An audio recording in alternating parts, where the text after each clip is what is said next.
Hello, everyone. Bonjour à tous.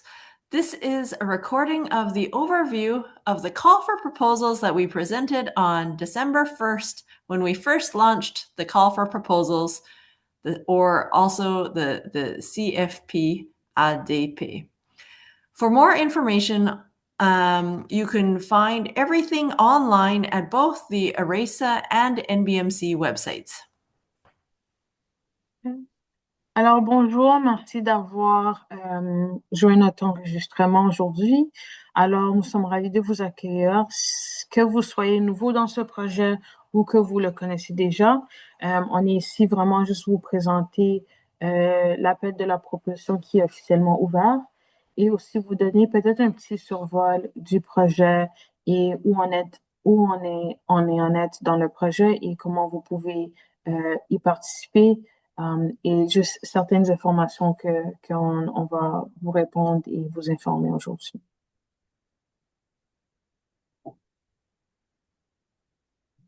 Okay, so we're going to start off with our land acknowledgement. So before we begin, we would like to take a moment to acknowledge that we are currently in Mi'kma'ki, the ancestral and unceded territory of the Mi'kmaq people, and I'm grateful for the peace and friendship treaties. We are all joining us today from the traditional unceded territories of the Beothuk, Mi'kmaq, Maliseet, and Passamaquoddy peoples, as we are homelands of the Innu and Inuit of Labrador. We recognize the ancestral and continued ties of Indigenous people to the land and waters in the region, also known as Atlantic Canada. These land acknowledgements remind us of the importance of our sector continuing to support the efforts to provide information to newcomers that reflect a more inclusive history of Canada, including information about treaties and the history of residential schools to contribute to building positive relationships with Indigenous people. So I'll just say the exact same thing in French. Alors, j'aimerais commencer par faire une reconnaissance du territoire. Alors, avant de commencer, j'aimerais prendre un moment pour souligner que je me trouve actuellement à Mi'kma'ki, le territoire ancestral et non cédé du peuple Mi'kmaq, et je suis reconnaissante pour les traités de paix et d'amitié. Vous joignez-nous à nous aujourd'hui depuis les territoires traditionnels et non cédés des peuples Beothuk, Mi'kmaq, Maliseet et Passamaquoddy, ainsi que depuis les territoires natals des Inuits et des Inuits du Labrador. Nous reconnaissons les liens ancestraux et continus des peuples autochtones avec les terres et les eaux de la région, également connue sous le nom Canada Atlantique.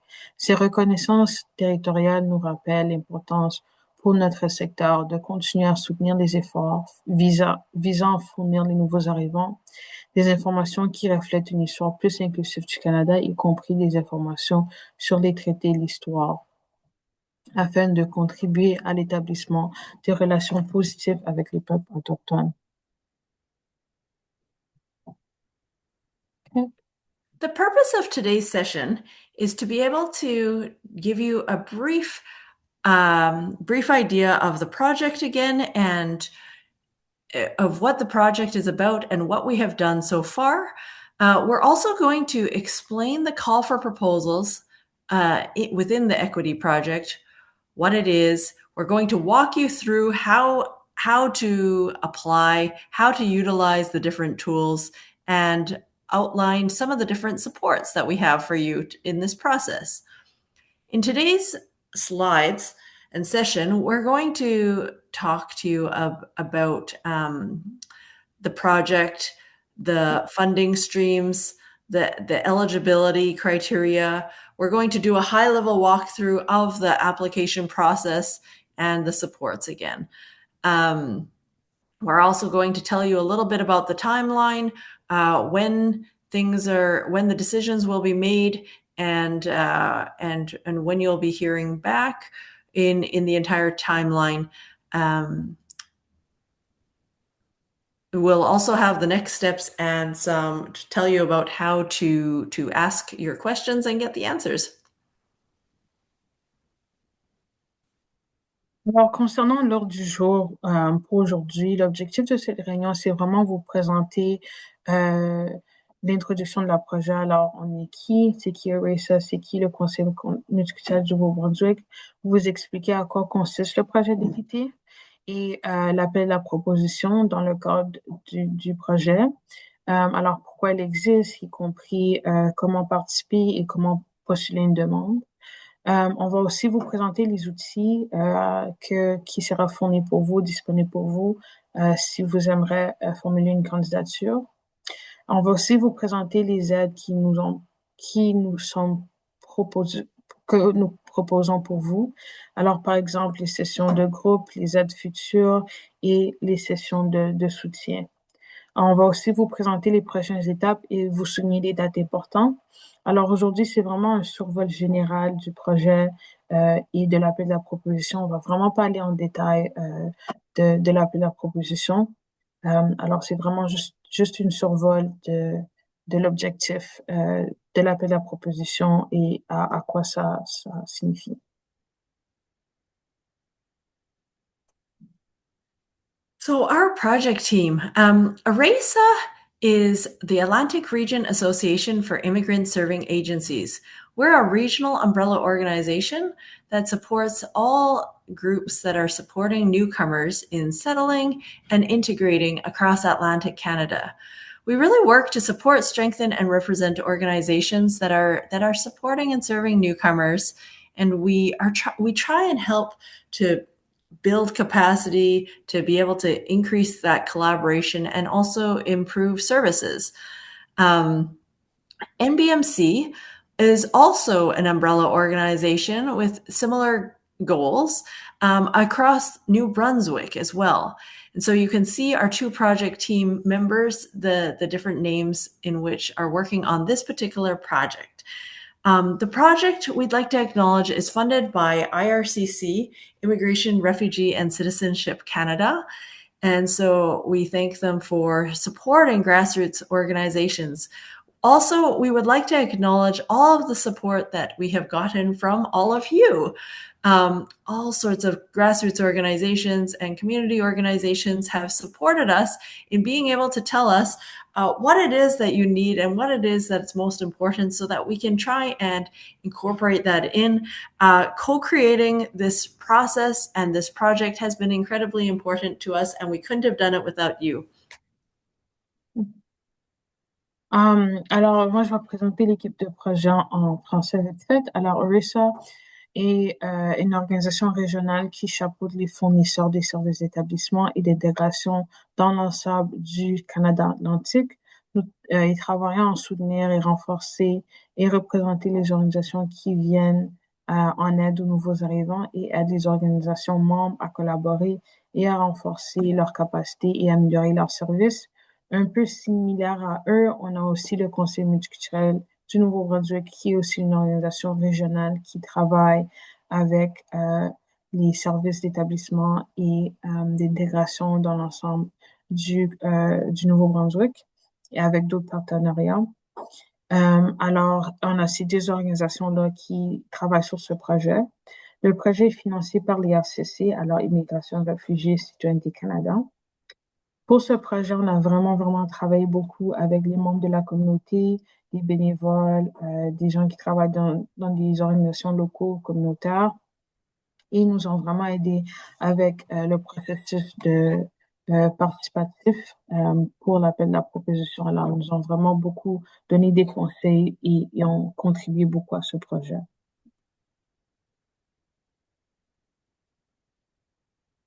So the Equity Project is a new initiative, and it is for supporting those grassroots organizations to be able to build that capacity and readiness. It's also, to be able to build capacity, especially where there was previously a lot of systemic barriers. So we're trying to support and focus on groups that are led by and supporting groups of newcomers that are part of equity deserving populations. I want to note that the call for proposals and funding is just one component of our project. We are going to be supporting, even though only some groups are going to be funded, all groups will be supported in different learning and networking activities. So the process that we went is along this map right now, and I'd like to explain to you what we've done so far and where we're at now and where we're headed. So um, in the first area, number one, we have the grassroots consultations where we really heard from all of you. We spoke to about 80 grassroots organizations across all of Atlantic Canada, and we really heard from you about what it is that you needed, what were some of the challenges, and how we might be able to create this program to support you. We continued to get support and advice through the development of an advisory committee in number two, and we also got feedback on the call for proposals from different grassroots organizations as well. At number three, that is where we currently are now. All of the advice and guidance we got from you has led to both the call for proposals, but also the learning plan that was developed so that we could support you in learning, networking, but also in distributing funds the way it might support you best. We also did develop a tool to be able to assess the capacity that is going to help you in this process. Finally, we are going to be creating a panel in which it's a selection committee panel that will help us to distribute the funds. And finally, we are going to support you in this project once we have distributed the funds and started all of the different learning activities. Alors ici, on va juste expliquer vite fait le petit cheminement du projet. Alors, la première partie du projet, c'était les consultations avec les organisations communautaires ethnoculturelles. Alors, c'est ici qu'on a vraiment pris beaucoup de conseils des bénévoles, des membres de la communauté, pour vraiment créer un projet plus inclusif, équitable. Après, on a créé un comité consultatif formé de différentes personnes avec différents parcours, différents vécus, différentes expériences et qui nous vraiment donné des bons conseils pour le projet et continuent à nous donner des bons conseils. Et ça, c'était en octobre. Maintenant, troisièmement, on est en décembre. Alors, on fait l'appel à la proposition ou the call for proposals. Alors ici, c'est vraiment l'annonce des appels des propositions. Alors, c'est ouvert. Maintenant, les gens peuvent appliquer, peuvent faire leur candidature pour ce projet. Après, on a le plan d'apprentissage qui viendra l'année prochaine et aussi des outils d'évaluation des capacités pour vraiment aider les organisations. Et finalement, pour la quatrième, on a le comité des quotes des subventions au granting panel. Et ça nous aide vraiment avec, c'est un groupe ou un comité qui va nous aider avec la sélection des organisations qui vont recevoir les fonds. Et finalement, on a les activités, les soutiens des activités pour les renforcements de capacité. Alors, ça, c'est vraiment le parcours, le chemin pour ce projet. Pour l'année 2025 et un peu de 2026. Et ce qui concerne les organisations qui vont pas appliquer, vont pas recevoir les fonds, on a toujours, on va offrir des différents soutiens, des différentes activités pour que tout le monde y participe. Alors, même si tu n'as pas reçu les fonds, tu vas pas appliquer, il va y avoir des différents soutiens avec des différents niveaux de soutien qui sera accessible à tout le monde sur notre site web.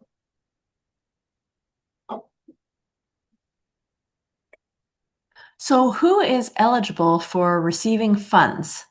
Those eligible organizations include nonprofit organizations that are registered, and in that definition is registered nonprofits, societies, or charities.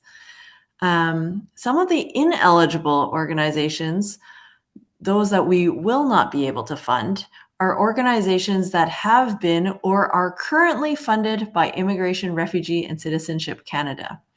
We are also not going to fund organizations that are supporting newcomers outside of Atlantic Canada. We are really trying to focus on supporting organizations that are doing work directly for newcomers in Atlantic Canada. We're not funding individuals nor for-profit corporations and businesses. And we also are not going to be funding groups that have an operational budget of more than $500,000 because we are really trying to focus on smaller organizations. Alors, concernant l'appel à la proposition, c'est vraiment important de considérer deux catégories, alors les organisations admissibles et les organisations non admissibles. Alors, pour commencer, les organisations admissibles, c'est les organisations à but non lucratif, des organisations enregistrées, des sociétés ou des bienfaisances. Les organisations non admissibles sont les organisations qui sont ou ont été financées par l'IRCC, alors Immigration, Réfugiés, Citoyenneté Canada. Les organisations qui soutiennent les personnes nouveaux arrivants en dehors du Canada Atlantique. Les individuels ne sont pas éligibles ou admissibles. Les entreprises et les sociétés à but lucratif ne sont pas admissibles. Les groupes dont leur budget de fonctionnement est plus de 500 000 ne sont pas admissibles. La date limite pour cette application, c'est le 31 janvier 2026 avant minuit.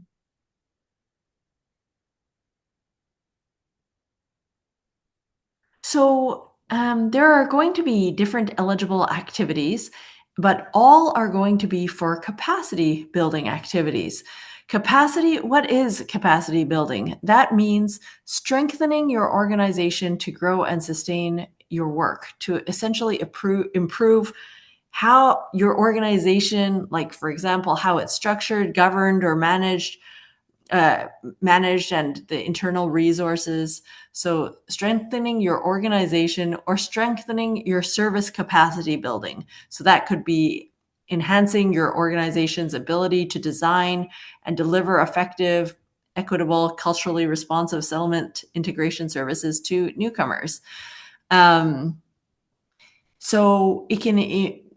Capacity building activities could also include things like improving leadership, doing some planning, collaborating with different groups that will help to be able to, all of which will help you in figuring out where you want to head and how you can access different funds or improve those services. Building that knowledge and structures needed to be able to deliver or expand newcomer services and supports is also eligible. Alors, dans le cas du projet d'équité, c'est vraiment important de comprendre à quoi signifie le renforcement de capacité, à quoi cela ressemble-t-il dans le contexte de ce projet et par rapport à tes organisations ou ton organisation. Quelles sont les activités éligibles et quelles activités puis-je consacrer ce financement? Alors, pour répondre à ces questions, on doit avant comprendre c'est quoi le renforcement de capacité. Alors, dans le cadre du projet d'équité, c'est les activités de renforcement de capacité sont des activités qui renforcent la capacité organisationnelle, la viabilité organisationnelle et la capacité à fournir des services aux nouveaux arrivants. Cela signifie renforcer votre organisation afin de développer et de pérenniser votre travail. Cela peut inclure l'amélioration de votre leadership, de la planification et de la collaboration, ainsi que le développement des connaissances et des structures nécessaires pour fournir ou développer des services aux nouveaux arrivants. Encore, les fonds doivent être utilisés pour le renforcement des capacités et non des services directs. Alors, les services directs sont non éligibles. Encore, cela signifie renforcer votre organisation afin de développer et de pérenniser votre travail. Cela peut inclure l'amélioration du leadership, de la planification et de la collaboration, ainsi encore que le développement des connaissances et des structures nécessaires pour fournir ou éteindre les services aux nouveaux arrivants, mais non les services directs, juste le renforcement des capacités.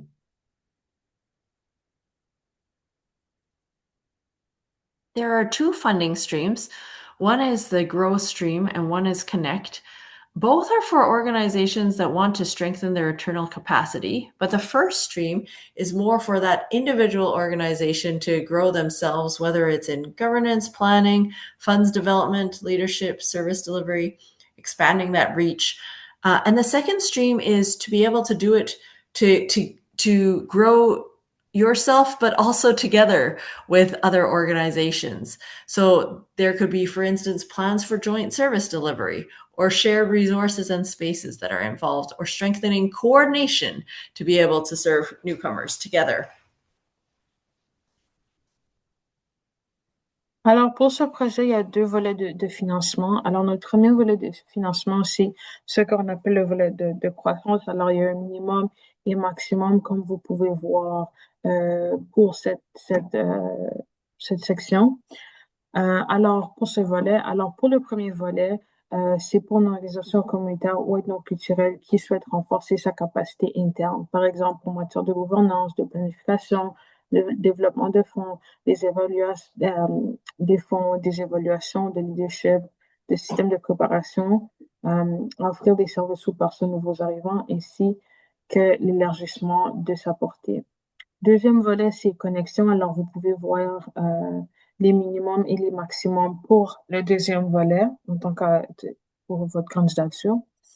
Et c'est pour des organisations qui souhaitent collaborer avec d'autres afin d'accroître l'impact collectif tout en élargissant leurs propres capacités. Par exemple, des plans de présentation conjoints de services, des partages de ressources et d'espaces qui renforcent la coordination et les efforts pour servir des personnes nouvellement arrivées.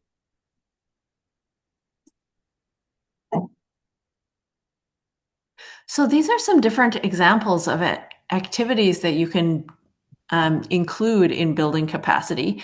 They were all developed based on what was suggested by different grassroots organizations that we spoke to across Atlantic Canada. There was a lot of emphasis on people and sustainability. So capacity building activities in those categories include, for instance, hiring staff or consultants to be able to support those capacity building activities for your organization. It could also include hiring staff to be able to support people in other ways, like volunteer recruitment, training, and retention. In order to have that sustainability or to create a sustainable plan and develop that, some of the activities that could be involved include developing a strategic or sustainability plan, learning about diversified funding and revenue streams, and being able to get that support to be able to get grants or to be able to plan your finances. There's also different learning that was really requested. And so we will be funding any professional development training that is not covered in the ERASA NBMC learning plan. So we, as our two organizations, will also be providing some different training that was requested, including board training, financial management, funds development, human resources management, and how to deliver government-funded services for newcomers. And this will be provided for both staff and volunteers. So those will not be funded, is the ones that we will be providing.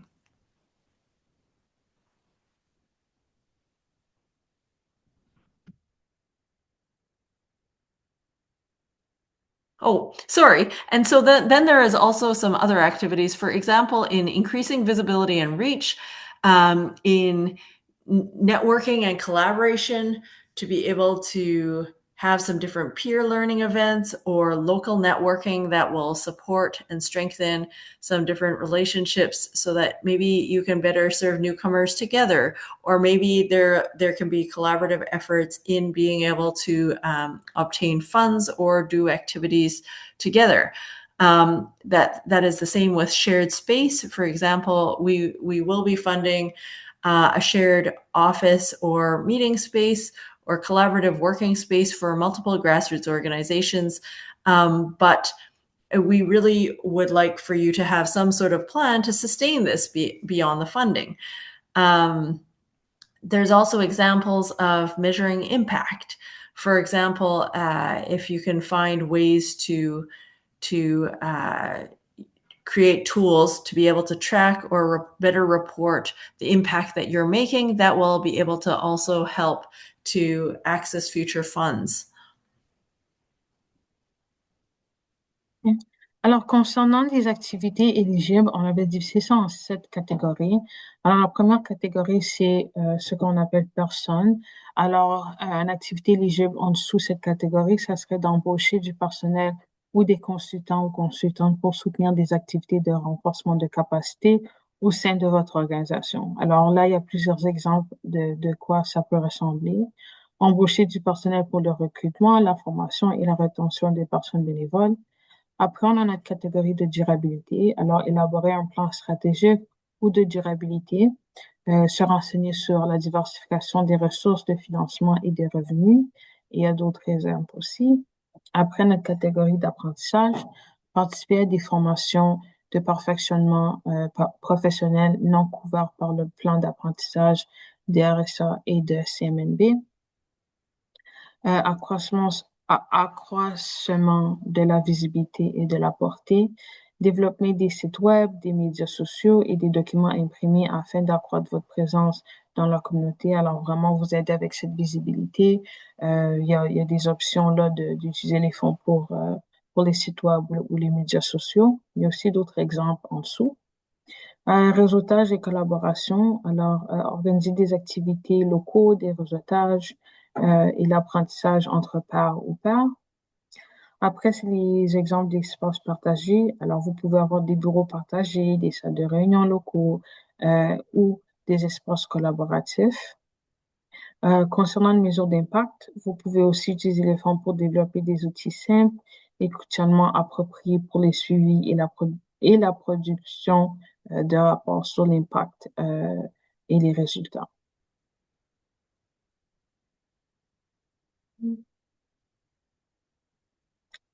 So regarding support for applicants, again, like we mentioned earlier, this is a quick overview of some of the supports and a quick overview of the call for proposals. There will be more information available on the website in detail, and also all the documents that we referred to today will be on the website. So the self-assessment tool, the application form, as well as the budget form. Again, this is just a very high-level overview of these tools that will help you with your application process. Alors, aide aux candidats. Alors aujourd'hui, on vous propose une présentation vraiment simple. C'est vraiment un survol de l'application pour l'appel des propositions. Alors, on va pas vraiment aller en détail concernant les outils d'évaluation, les outils d'auto-évaluation ou le formulaire de candidature ou le formulaire budgétaire. C'est vraiment vite juste un survol pour vraiment vous montrer ce qui est disponible à vous, comment accéder ces documents, ces outils. Alors, la session aujourd'hui, c'est pour rentrer en détail, c'est juste pour vous donner une présentation assez simple de l'appel de proposition ainsi que les outils qui sont disponibles, les services qui sont disponibles pour vous. So how to apply then? The process here is listed on how to apply for the funding. So the first step is to be able to download the application budget and capacity assessment tool. This is actually just one document. It's one Excel spreadsheet with 3 tabs on it. The first step is to complete the 20 to 40-minute self-assessment tool. Once you've downloaded that is on the first tab. This tool is going to really help each organization assess their needs and priorities for growth, but the results will not be assessed by the selection committee. They're going to help you be able to focus on areas that you need the most support, but it's also going to provide tailored suggestions of eligible funded activities or training opportunities that you can choose or not choose. You then fill in the application form and the budget form. So ensure that you have a digital copy of your last financial statement because you'll be submitting that in along with this filled out document with the self-assessment application and budget.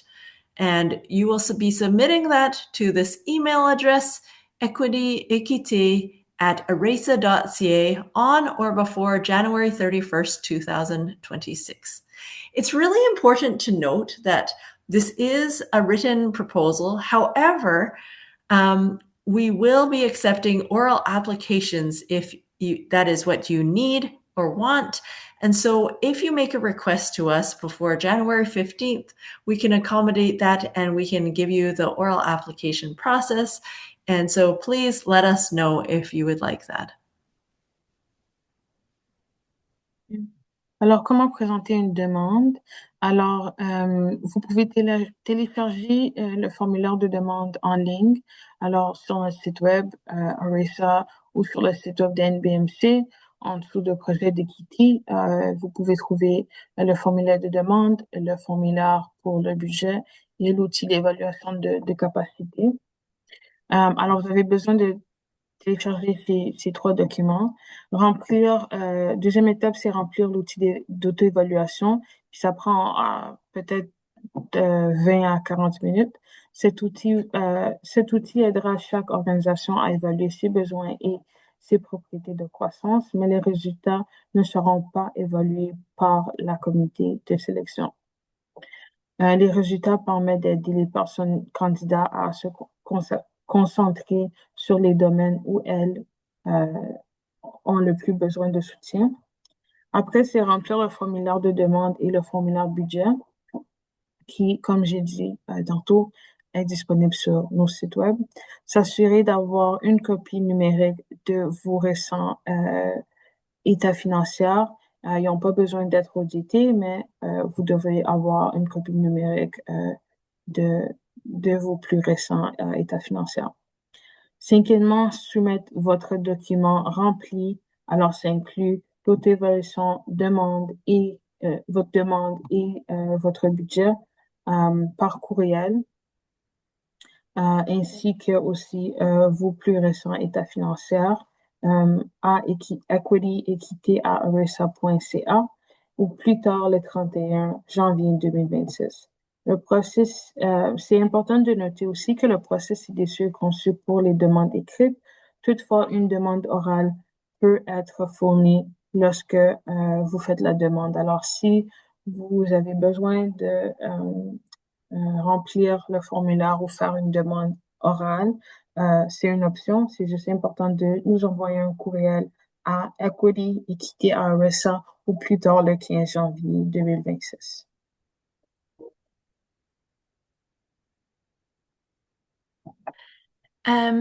So finally, there is a timeline, and it is from December 1st.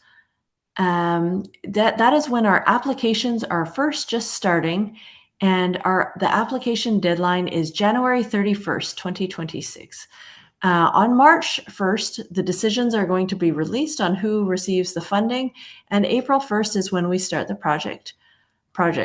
The project will go for approximately 21 months, in which in between that point, there will be project check-ins, different progress updates, and we'll be working together to be able to submit different cost submissions.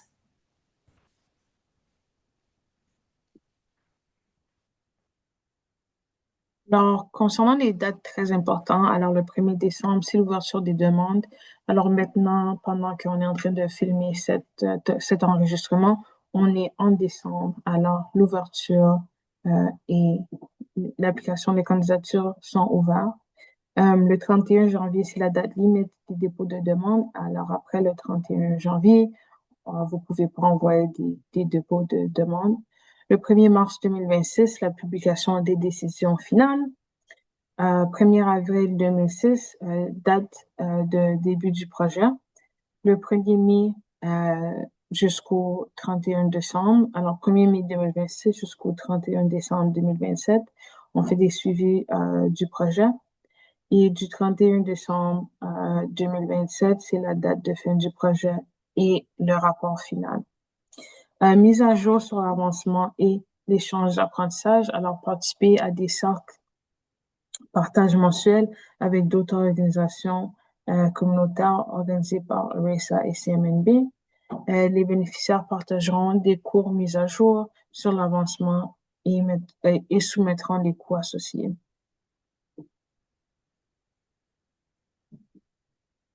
So there will be some different optional supports for applicants. This is the information that was provided on December 1st for the call for proposals launch and that information session.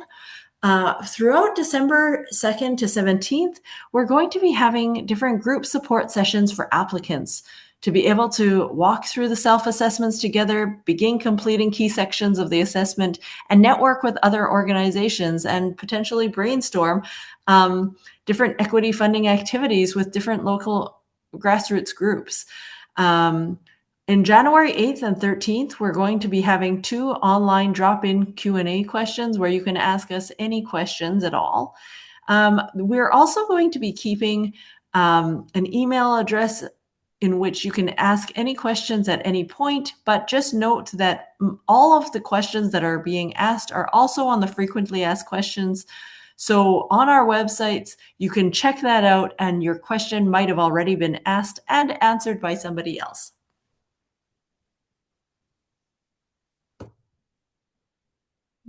Alors, concernant les soutiens optionnels pour les personnes candidates, le 1er décembre, c'est le lancement d'appel de propositions, comme on avait déclaré au début. Du 1er au 17 décembre, c'est les sessions de soutien en groupe. Alors, ça vous permet aux personnes candidates de parcourir ensemble les autres évaluations, de commencer à remplir les sections clés de l'évaluation. Alors, les sessions de soutien en groupe vont commencer du 1er au 17 décembre. Du 8 au 13 janvier, c'est les sessions ou les séances virtuelles de questions-réponses en libre accès. Et si vous avez toujours des questions où vous pouvez pas participer aux sessions au soutien de groupe, vous pouvez toujours nous envoyer des courriels ou vous pouvez consulter notre FAQ sur notre site web. Alors, notre courriel encore, c'est equity@oresa.ca. Et pour les informations ou pour les FAQ, vous pouvez aller sur le site web de ORESA en dessous de projet d'équité ou le site web de CMNB en dessous de projet équité pour plus d'informations.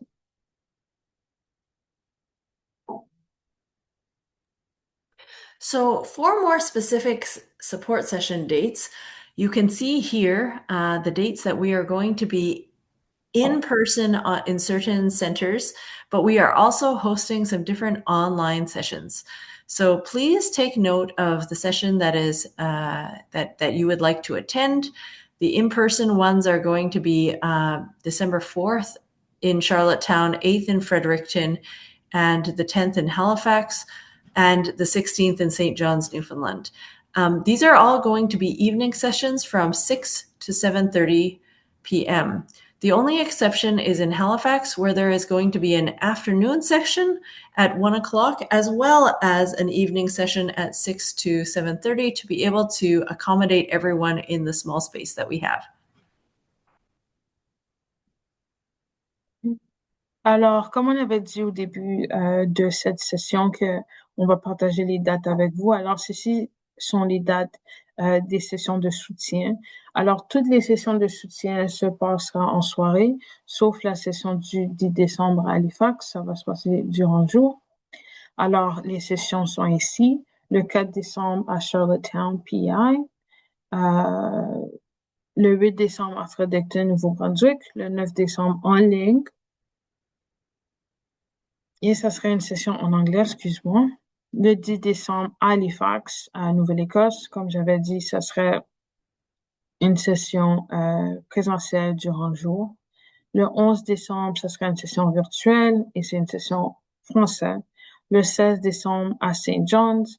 Le 8 janvier, questions-réponses en ligne. Et le 13 janvier, une autre session questions-réponses en ligne.